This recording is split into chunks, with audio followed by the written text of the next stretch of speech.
Hello everyone. आज मैं आपको इस वीडियो में एमएस एक्सेल के ए से जेड तक उपयोग होने वाले शॉर्टकट की के बारे में बताऊंगा। तो सबसे पहले सीखते हैं एक्सेल को स्टार्ट करने का प्रोसेस। एक्सेल को स्टार्ट करने के लिए हमें स्टार्ट पर क्लिक करना होगा। जैसे ही आप स्टार्ट पर क्लिक करेंगे तो ऑल प्रोग्राम्स आएगा। ऑल प्रोग्राम्स पर क्लिक करना होगा। माइक्रोसॉफ्ट ऑफिस पर क्लिक करना होगा। फिर माइक्रोसॉफ्ट एक्सेल उसके वर्जन पर क्लिक करना होगा। अगर 2007 हो तो 7 पे क्लिक करें, 10 हो तो 10 पे क्लिक करें, 13 हो तो 13, 16 हो तो 16। इस प्रोसेस से हम अपने कंप्यूटर में एक्सेल को स्टार्ट कर सकते हैं। जैसा कि आप सभी जानते होंगे कि एक्सेल एक इलेक्ट्रॉनिक स्प्रेडशीट है जिसमें आप किसी भी फॉर्मूला का प्रयोग इजीली कर सकते हैं। जैसे सम करने का प्रोसेस, एवरेज करने का प्रोसेस, किसी भी फॉर्मूला को इसमें यूज किया जा सकता है। तो जैसे सम करने का प्रोसेस क्या है, आपको इक्वल के साथ सम लिखना होगा, ब्रैकेट में उसकी रेंज देनी होगी। ठीक उसी तरह से एवरेज करने का प्रोसेस होता है, इक्वल के साथ एवरेज लिखें, उसके बाद ब्रैकेट में उसकी रेंज देनी होगी आपको। काउंट करने का प्रोसेस उसी तरह से होता है, इक्वल के साथ आपको काउंट लिखना होगा, फिर ब्रैकेट में उसकी रेंज लिखनी होगी तो काउंट हो जाएगा। मैक्स का भी प्रोसेस उसी तरह से रहता है, इक्वल मैक्स, ब्रैकेट में आपको रेंज देना होगा, और ठीक मिन का भी उसी तरह से फॉर्मूला रहता है। तो एक्सेल में किसी भी फॉर्मूला को चलाने के लिए इक्वल के साथ उसका नाम लिखिए, उसके बाद उसकी रेंज देनी होगी। इस प्रोसेस से हम एक्सेल में फॉर्मूला का प्रयोग कर सकते हैं। किसी भी फॉर्मूला का प्रयोग करने के लिए आपको इक्वल का साइन देना जरूरी होगा। जब इक्वल का साइन देंगे तो उसके बाद उसका नाम लिखना होगा, फिर रेंज देनी होगी। तो ये थे एक्सेल के कुछ बेसिक फॉर्मूला। एक्सेल में बहुत प्रकार के फंक्शन का यूज किया जा सकता है। ये कुछ बेसिक फॉर्मूला है जिसे आप प्रयोग कर सकते हैं। जैसा कि आप जानते होंगे एक्सेल में बहुत सारे कार्य को अलग अलग शॉर्टकट, फॉर्मूला और ट्रिक से किया जाता है, जिससे किसी भी कार्य को तेजी और आसानी पूर्वक किया जा सकता है। एक्सेल में ऑफिस वर्क के जरूरी सारे टूल्स उपलब्ध होते हैं। इसे ध्यान से देखें, सीखें और अभ्यास जरूर करें, जिससे आप पूरी प्रैक्टिस कर सकते हैं। आगे बढ़ने से पहले इस चैनल को लाइक, शेयर एंड सब्सक्राइब जरूर कर लें, जिससे आने वाली वीडियो आप तक जल्द से जल्द पहुंच सके। तो अब शुरुआत करते हैं एक्सेल के अंदर कैसे शॉर्टकट की का यूज किया जाता है। एक्सेल में जो सबसे पहला शॉर्टकट होता है वो कंट्रोल+A होता है।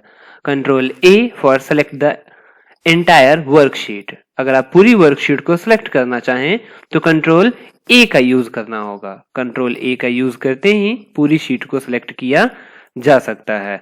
जैसे आप किसी अपने डेटा को सिलेक्ट कर लें, मान लीजिए किसी डेटा पे मैंने क्लिक किया, जैसे ही आप कंट्रोल A का यूज करेंगे तो पूरा सेलेक्ट हो जाएगा। अगर खाली जगह पे क्लिक कर कंट्रोल A का यूज करेंगे तो पूरी शीट सेलेक्ट होगी, और अगर अपने डेटा पे क्लिक कर आप कंट्रोल A का यूज करेंगे तो क्या होगा, केवल डेटा सेलेक्ट होगा। फिर से कंट्रोल A का यूज करेंगे तो पूरी वर्कशीट सेलेक्ट हो जाएगी। तो इस तरह से हम अपने कंप्यूटर में कंट्रोल A का यूज करते हैं। नेक्स्ट आगे बात करते हैं control plus B key for bold the selected section. Selected area को अगर आप बोल्ड करना चाहें तो उसके लिए कंट्रोल B का यूज करना होगा। कैसे कंट्रोल B का यूज करते हैं, इसके लिए आपको सेलेक्ट करना होगा कंट्रोल A, जिससे सेलेक्ट हो जाएगा। कंट्रोल B अगर बोल्ड रहेगा तो हट जाएगा, और अगर नहीं रहेगा तो कंट्रोल B के साथ फिर यूज करेंगे तो वो बोल्ड हो जाएगा। तो बोल्ड करने का तरीका होता है कंट्रोल B, जिससे किसी भी नाम को बोल्ड किया जा सकता है, मोटा किया जा सकता है। ये कंट्रोल B का शॉर्टकट है। अब हम आगे बात करते हैं कंट्रोल+C की for copy the selected section. Selected section को आप कॉपी करना चाहें तो कंट्रोल C का यूज करना होगा। कॉपी का प्रयोग करने के लिए आपको होम में जाकर क्लिपबोर्ड को ओपन कर लेना होगा। इससे पता चलेगा कि आप किसको कॉपी कर रहे हैं। जैसे अगर मैंने सुरेंद्र पे क्लिक किया और सुरेंद्र पे क्लिक कर कंट्रोल C प्रेस किया तो सुरेंद्र नाम चला गया कहां, क्लिपबोर्ड में। तो ऐसे हम किसका प्रयोग करते हैं, कॉपी का। किसी दूसरे नाम को कॉपी करना चाहें, जैसे दीपक, तो दीपक पे क्लिक कर कंट्रोल सी का यूज करें तो दीपक नाम भी उसमें चला गया। क्लिपबोर्ड में आप 24 आइटम्स को स्टोर कर सकते हैं। कॉपी किया हुआ सारा डेटा क्लिपबोर्ड में जाता है। कॉपी क्यों करते हैं? ताकि हम किसी दूसरे जगह पे इसी नाम को रख सकें। अब जैसे मान लीजिए मुझे 15 नंबर पर दीपक रखना हो, मुझे 16 नंबर पर सुरेंद्र रखना हो, तो ऐसे इसका यूज किया जा सकता है। अगर नहीं यूज करना हो, आपको नहीं रखना हो इसको, तब उसके लिए आपको सेलेक्ट करना होगा, डिलीट दबाना होगा, फिर सेलेक्ट कर डिलीट प्रेस करना होगा। क्लिपबोर्ड में से किसी नाम को हटाना चाहें तो क्लियर कर दे। ये है कॉपी करने का प्रोसेस। अब हम बात करते हैं कंट्रोल प्लस डी की। इससे क्या होता है? फिल डाउन होता है। अगर आप किसी नाम पे क्लिक करते हैं या किसी खाली सेल पर क्लिक करते हैं, इसके बाद आप यहां पर कुछ लिखते हैं, लिखने के बाद इस नाम को नीचे की तरफ लिखना चाहें तो आप सेलेक्ट कर लें। सेलेक्ट करने के बाद जैसे ही कंट्रोल डी का यूज करेंगे तो वो हूबहू वही जो ऊपर लिखे रहिएगा वो डाउन की तरफ से फिल हो जाएगा। तो ये कंट्रोल डी का काम है, इसे फिल किया जाता है। सेम नाम को आप फिल कर सकते हैं, ये कंट्रोल डी है। अब हम आगे बात करते हैं कंट्रोल प्लस ई की। कंट्रोल ई से इन्वोक्स द फ्लैश फिल। इसके लिए आपको एक शीट बनानी होगी, जैसे कुछ इस प्रकार की। मान लीजिए आपने ये शीट बना ली। बनाने के बाद एक तरफ देखिए मोबाइल नंबर लिखा हुआ है और एक तरफ विदाउट +91 लिखा है। मैं चाहता हूं कि ये केवल नंबर ही रह जाए, +91 वहां पर ना रहे। तो उसके लिए आपको क्या करना होगा? एक तरफ कुछ नंबर लिख लेने होंगे। पहले नंबर को हुबहू यहां टाइप कर लीजिए। टाइप कर लेने के बाद एंटर कर लीजिए। उसके बाद वही नंबर पे क्लिक कर कंट्रोल ई का यूज करें तो हुबहू वो सारे नंबर यहां पर आ जाएंगे। तो इस प्रोसेस से हम +91 को हटाकर केवल नंबर की लिस्ट यहां पर बना सकते हैं। ये कंट्रोल ई का काम है। अब आगे बढ़ते हैं हम लोग कंट्रोल प्लस एफ। इसे फाइंड किया जाता है, आपको मैंने वर्ड में बताया था। हम एक्सेल में भी इसका यूज कर सकते हैं। Search current sheet. Current sheet में से किसी कैरेक्टर को या किसी वर्ड को खोजना चाहें तब उसके लिए कंट्रोल प्लस एफ का यूज करना होगा। कैसे इसका यूज किया जाता है? इसके लिए आपको किसी नाम पर क्लिक कर कंट्रोल एफ का यूज करना होगा। जैसे ही कंट्रोल एफ का यूज कीजिएगा तो आप क्या खोजना चाहते हैं, जो खोजना चाहते हैं वहां पर वो लेटर लिखें या कैरेक्टर लिखें, वर्ड लिखें या कैरेक्टर लिखें। जैसे मैंने ए पर क्लिक किया, ए टाइप किया, फाइंड नेक्स्ट किया, ए फाइंड नेक्स्ट, वो हमें वहां दिखा रहा है कि ए आपने कहां कहां लिखा हुआ है। और अगर ये खत्म हो जाएगा तो फिर वही रिपीट करता रहेगा। तो इससे हम फाइंड करते हैं। फाइंड का मतलब होता है खोजना। आगे बढ़ते हैं control plus G. Go to a certain area. Certain area को अगर आप खोजना चाहें, जैसे कंट्रोल जी का मैंने यूज किया, मैंने स्पेशल पे क्लिक किया, मैं चाहता हूं मुझे फॉर्मूला मैंने कहां यूज किया है उसे मैं केवल सेलेक्ट कर लूं। ओके, तो देखिए आपने फॉर्मूला का यूज कहां किया था, जहां भी यूज किया था उसको वो दिखा दिया। तो ये काम होता है गो टू का। किसी सर्टेन एरिया को खोजना चाहें, पहुंचना चाहें, तब उसके लिए गो टू का यूज करते हैं। आगे बढ़ते हैं control plus H. Find and replace. अभी अभी आपको मैंने बताया कंट्रोल एफ से फाइंड होता है, ठीक कंट्रोल एच से रिप्लेस होता है। हालांकि फाइंड का भी आप इसमें यूज कर सकते हैं।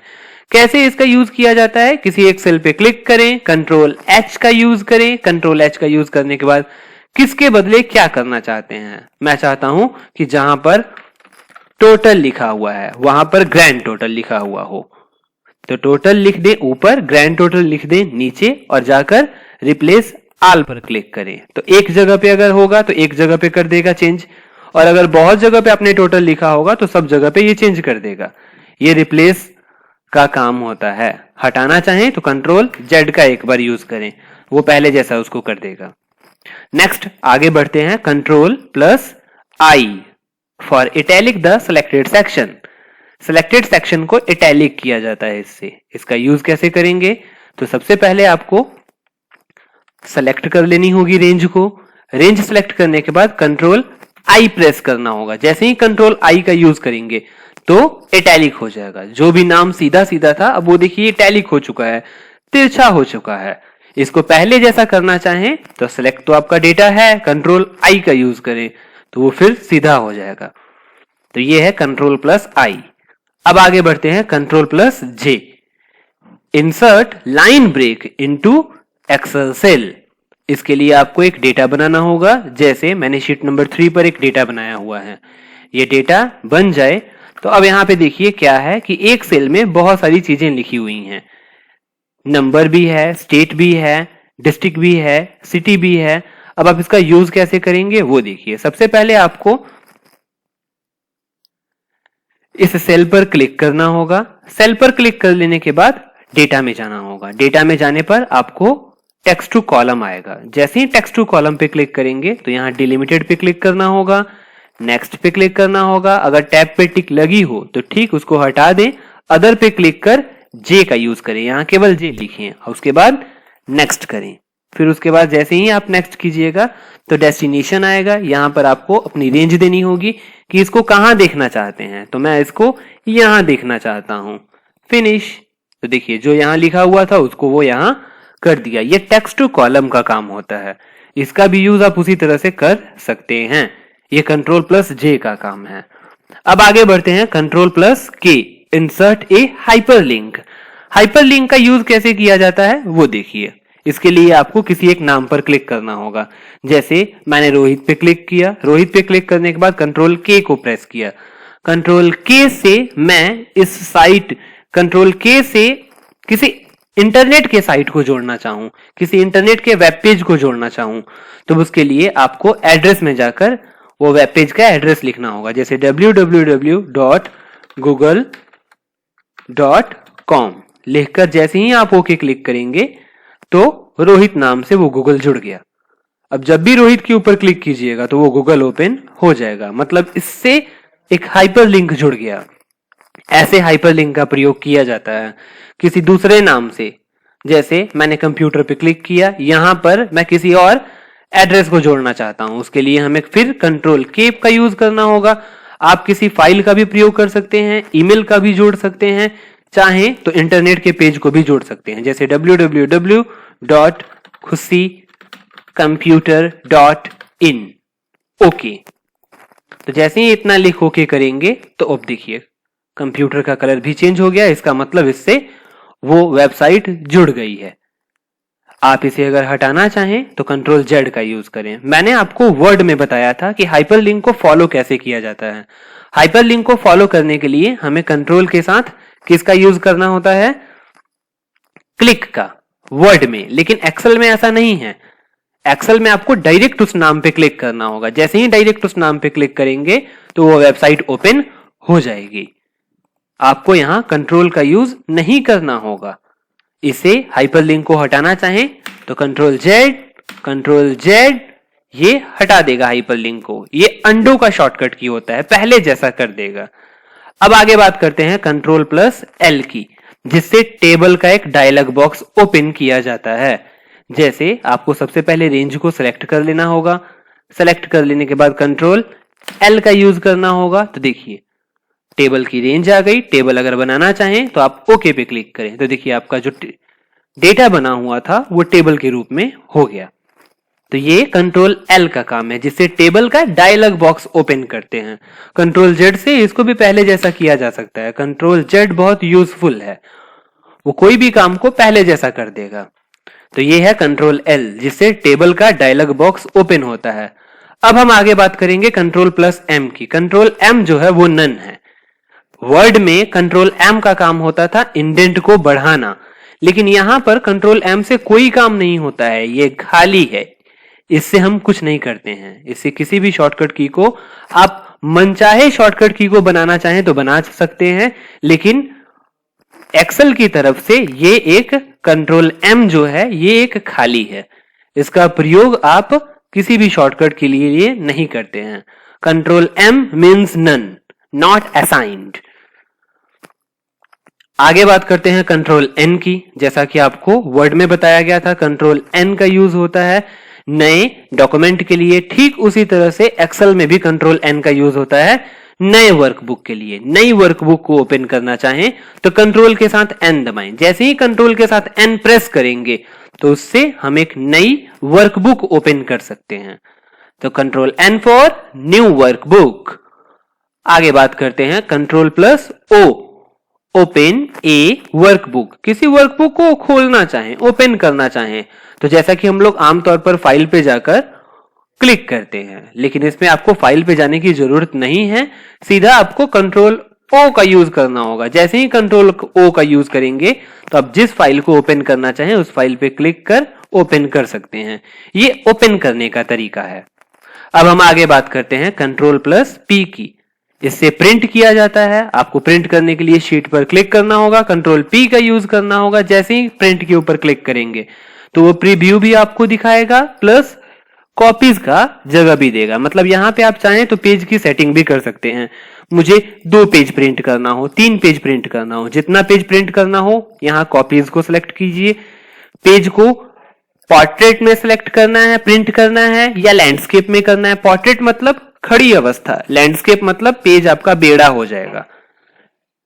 पेज के साइज को भी यहां से सिलेक्ट किया जा सकता है, letter page, legal, A4, executive. इसका यूज हम अलग अलग काम के लिए करते हैं। तो प्रिंट से प्रिंट के साथ साथ और भी प्रिंट की सेटिंग को बदला जाता है। कंट्रोल पी से प्रिंट होता है। अब हम आगे बात करेंगे कंट्रोल प्लस क्यू की। कंट्रोल प्लस क्यू का यूज क्विक एनालिसिस के लिए होता है। इसका प्रयोग हम तभी कर सकते हैं जब हमारे कंप्यूटर में एक्सेल 2016 या उसके बाद वाला वर्जन लोड हो, इंस्टॉल हो, तब इसका प्रयोग किया जा सकता है। 2007 या 10 में यह काम नहीं करेगा। इसके लिए आपको क्या करना होगा, अपने सेलेक्टेड रेंज को सिलेक्ट कर लेना होगा, डेटा को सिलेक्ट कर लेना होगा। कंट्रोल क्यू का यूज करते ही आप इसे फॉर्मेट भी कर सकते हैं। जो होम के अंदर फॉर्मेटिंग होती है वो फॉर्मेटिंग का यूज किया जा सकता है, चार्ट्स का यूज किया जा सकता है, टोटल्स का यूज किया जा सकता है, सम करना चाहें, एवरेज करना चाहें, काउंट करना चाहें तो उसके लिए भी इसका यूज होता है। टेबल इसके ऊपर इंप्लीमेंट करना हो तो टेबल का भी यूज किया जा सकता है। बहुत बेहतरीन ये शॉर्टकट की है, क्विक एनालिसिस। स्पार्कलाइन का यूज करना हो तो उसका भी आप यूज कर सकते हैं। तो ये इसका काम होता है कंट्रोल प्लस क्यू का।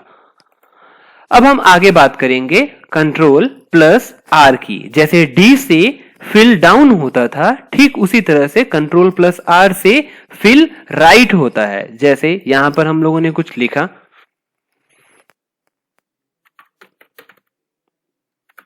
अब मैं चाहता हूं कि ये जो लिखा हुआ है उसको मैं यहां तक लिख दूं, तो उसके लिए कंट्रोल आर का यूज करना होगा। तो देखिए हर जगह हेलो हेलो हेलो लिख दिया। तो कंट्रोल आर से फिल राइट किया जाता है। इसे हटाना चाहें तो क्लिक कर इसे हटा भी सकते हैं। अब आगे बात करेंगे हम कंट्रोल प्लस एस की। ये बहुत इंपॉर्टेंट है। कंट्रोल एस से सेव किया जाता है। आपको बार बार फाइल पे जाना पड़ता है, ऑफिस बटन में जाना पड़ता है, सेव पे क्लिक करना पड़ता है। अगर अपनी फाइल को आप सेव करना चाहें तो सीधा कंट्रोल एस का यूज करेंगे। कंट्रोल एस का यूज करते ही वो आपसे पूछेगा लोकेशन। लोकेशन को सिलेक्ट करने के बाद आप अपनी फाइल का नाम लिख इसे सेव कर सकते हैं। यह सेव करने का तरीका है। आगे बात करते हैं control plus T key. Open the table dialog box. इससे क्या होता है, पहले आपको अपनी रेंज को सिलेक्ट करना होगा, कंट्रोल टी, टेबल का डायलॉग बॉक्स आ गया, ओके, तो इसके ऊपर टेबल बन जाएगा। ये इसका काम होता है। तो कंट्रोल टी से अपने डेटा को टेबल के रूप में बदला जा सकता है। इसे पहले जैसा करना चाहें तो कंट्रोल जेड का यूज करेंगे, पहले जैसा ये हो जाएगा। अब हम बात करते हैं आगे कंट्रोल प्लस यू की। अंडरलाइन करने के लिए इसका यूज किया जाता है। अंडरलाइन करने के लिए भी आपको अपने डेटा को सिलेक्ट करना होगा, कंट्रोल यू, तो अंडरलाइन हो जाएगा। कंट्रोल यू से अंडरलाइन किया जाता है। हटाना हो तो कंट्रोल यू पे क्लिक कर कंट्रोल यू का प्रयोग कर इसे हटाया भी जा सकता है, वहां से उसको इंप्लीमेंट भी किया जा सकता है। आगे बात करते हैं कंट्रोल प्लस वी की। Paste everything copied from clipboard. Clipboard के अंदर जो भी कॉपी है उसे आप पेस्ट करना चाहें तो पेस्ट कर सकते हैं। जैसे मैंने कुछ नाम को सिलेक्ट कर लिया, सेलेक्ट करने के बाद आपको मैंने बताया था पहले कॉपी करेंगे, तो क्लिपबोर्ड को ओपन करके कंट्रोल सी का यूज किया। तो जैसे ही मैंने सिलेक्टेड एरिया को सिलेक्ट कर कॉपी किया तो वो सारा एरिया यहां आ गया। अब आपको पेस्ट का यूज करना हो तो पेस्ट तब तक ही काम करेगा जब तक ये आपका डेटा क्लिपबोर्ड में स्टोर है। जैसे अगर मैं कंट्रोल नीचे क्लिक कर कंट्रोल वी का यूज करूंगा तो पेस्ट हो गया। अगर मैं यहां से क्लियर कर देता हूं और अब नीचे क्लिक करके कंट्रोल वी का यूज करेंगे तो पेस्ट नहीं होगा। तो पेस्ट कब काम करेगा? जब तक आपका डेटा क्लिपबोर्ड में है तब तक वो काम करेगा, उसके बाद वो काम नहीं करेगा। तो कॉपी किया हुआ आइटम या कट किया हुआ आइटम क्लिपबोर्ड में स्टोर होता है ताकि उसे पेस्ट किया जा सके। ये तरीका है पेस्ट करने का। अब हम बात करेंगे आगे कंट्रोल प्लस डब्ल्यू से। कंट्रोल डब्ल्यू से क्या होता है? Close the current workbook. Excel नहीं बंद होगा, वर्कबुक बंद होगी। जैसे ही आप कंट्रोल क्यू का यूज करेंगे, जैसे ही आप कंट्रोल डब्ल्यू का यूज करेंगे, कंट्रोल डब्ल्यू से हम एक्सेल के अंदर जो फाइल हमारी है बुक नंबर 1 इसे क्लोज कर सकते हैं। कंट्रोल डब्ल्यू से एक्सेल के अंदर की वर्कशीट को, वर्कबुक को बंद किया जाता है। नेक्स्ट आगे देखते हैं कंट्रोल प्लस एक्स। ये कट करने का शॉर्टकट की है, कट द सिलेक्टेड सेक्शन। अगर आप सेलेक्ट किए हुए डेटा को कट करना चाहें तो इसके लिए इस रेंज को सिलेक्ट करना होगा। जैसे कि ये कट का ऑप्शन है, वहां से नहीं कंट्रोल एक्स का यूज करें। डायरेक्ट कंट्रोल एक्स का यूज करेंगे तो वो कट जाएगा। आप देखना चाहें इसे तो क्लिपबोर्ड के ऊपर क्लिक कर इसे देख सकते हैं। तो जो भी एरिया मैंने सेलेक्ट कर कट किया हुआ है वो यहां आ गया है। अब इसे राइट क्लिक कर आप या सीधा डिलीट कर इसे हटा सकते हैं। तो ये है कट करने का तरीका। इसे क्लियर करने पर हटाया जा सकता है। जैसा कि वर्ड में भी आपको बताया गया था कंट्रोल एक्स से कट होता है, ठीक एक्सेल में भी कंट्रोल एक्स से कट होता है। अब बात करेंगे आगे कंट्रोल प्लस वाई की। कंट्रोल वाई रिपीट करता है, जो अंडो करेगा उसी का अपोजिट करेगा। जैसे मैंने इस डेटा को सिलेक्ट कर लिया, सिलेक्ट करने के बाद डिलीट कर दिया। अब उसे वापस लाना चाहें तो अंडो, वापस आ गया। फिर इसे अगर हटाना चाहें वापस तो कंट्रोल वाई का यूज कर देंगे, वो एक बार हटा देगा उसको। अंडो से लाने का काम होता है और रीडो से हटाने का काम होता है। कंट्रोल जेड जो सबसे यूजफुल है, कोई भी काम अगर गलत हो तो उसे पहले जैसा ये करता है। जैसे अगर आप मान लीजिए अपनी वर्कशीट में काम कर रहे हैं और गलती से डेटा डिलीट हो गया, तो डिलीट हो जाए तो उसको वापस तुरंत लाया जा सकता है कंट्रोल जेड। जैसे ही कंट्रोल जेड का यूज करेंगे तो हम जो डिलीट किए हुए रहेंगे उसको वापस ला सकते हैं।